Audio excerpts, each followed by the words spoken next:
Será que quando aquele time ruim que você torce marcou um gol no último minuto da prorrogação e conseguiu ganhar o jogo foi um milagre? Alerta! Esse vídeo pode continuar mudando a sua opinião sobre milagres. Olá, meu nome é Levi e hoje você vai aprender o que não é um milagre. Se essa é a sua primeira vez aqui, saiba que esse canal equipa você a defender a sua fé, a fé cristã. Então se inscreva para não perder os próximos episódios. Se os milagres existem, por que não vemos mais milagres hoje em dia? Por que eu nunca vi um aleijado sendo curado ou tendo a sua perna amputada reinstituída? Você quer saber a resposta dessa pergunta e de outras mais? Então vem comigo!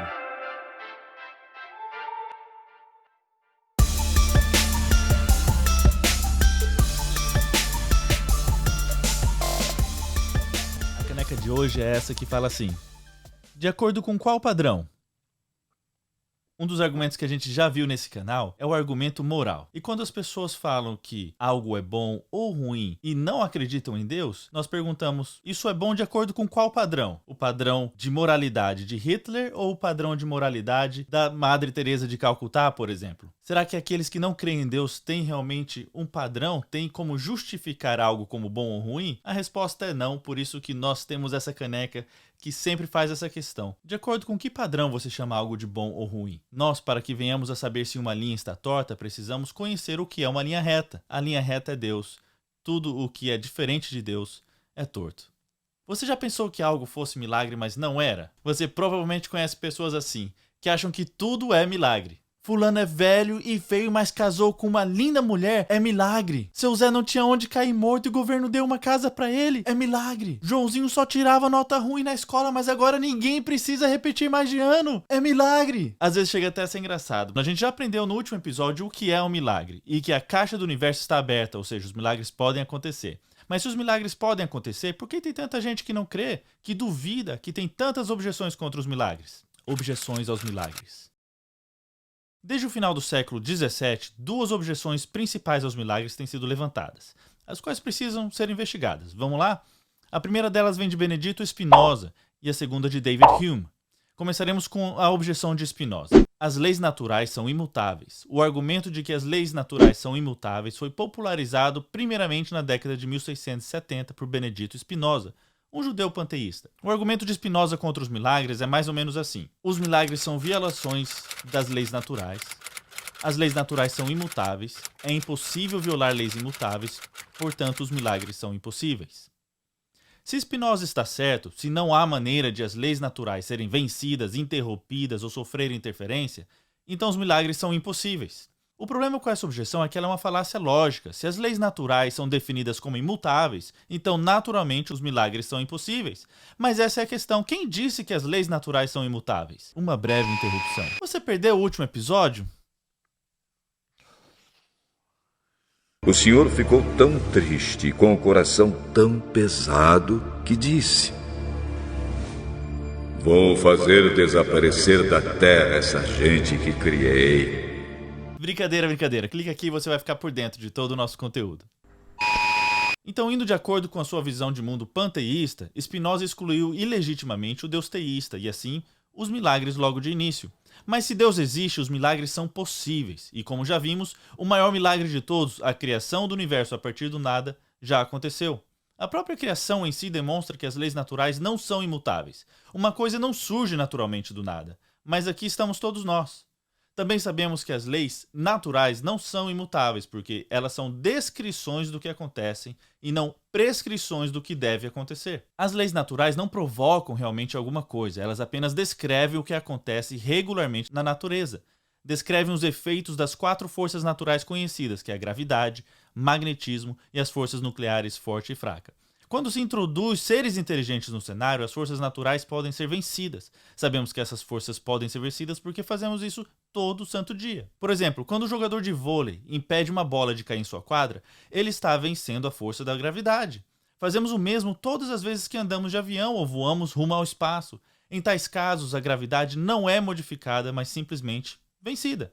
Se seres finitos como nós podem vencer forças naturais, então certamente o ser infinito que criou essas forças pode fazer o mesmo.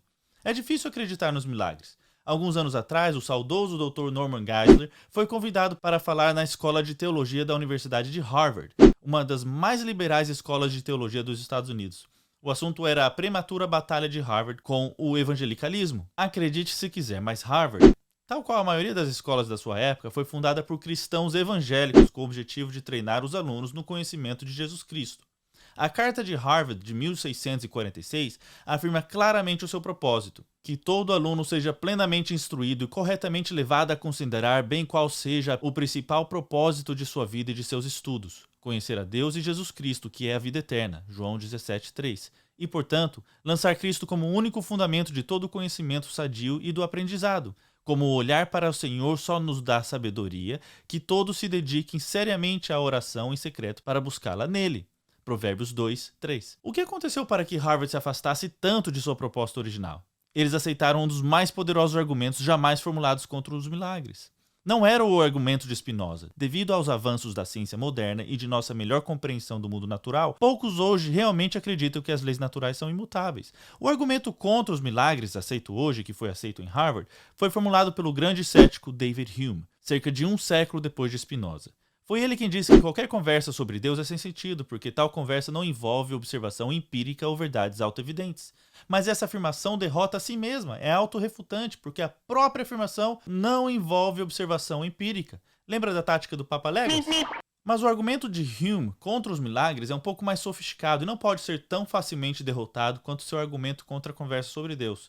Talvez seja por essa razão que ele é acreditado ainda hoje. Inclusive, o argumento de Hume contra os milagres é um dos pilares do assim chamado iluminismo. É aquele no qual supostamente fomos dominados o suficiente para abandonar nossas crenças supersticiosas nos milagres e colocar nossa fé na razão e nas verdades empíricas encontradas pelo modo científico. O argumento de Hume ajudou no avanço da visão de mundo naturalista, que mais tarde se espalhou como metástase por causa da teoria da evolução de Darwin. O que vamos ver agora é basicamente o material apresentado à plateia de Harvard naquele dia. O Dr. Geisler começou apresentando o argumento anti-milagres de Hume e depois criticando-o. Aqui está o argumento de Hume organizado na forma silogística. A lei natural é, por definição, uma descrição de uma ocorrência regular. O milagre é, por definição, uma ocorrência rara. A evidência em favor do regular é sempre maior do que a evidência em favor do raro. Quem é sábio sempre baseia sua crença na evidência mais convincente.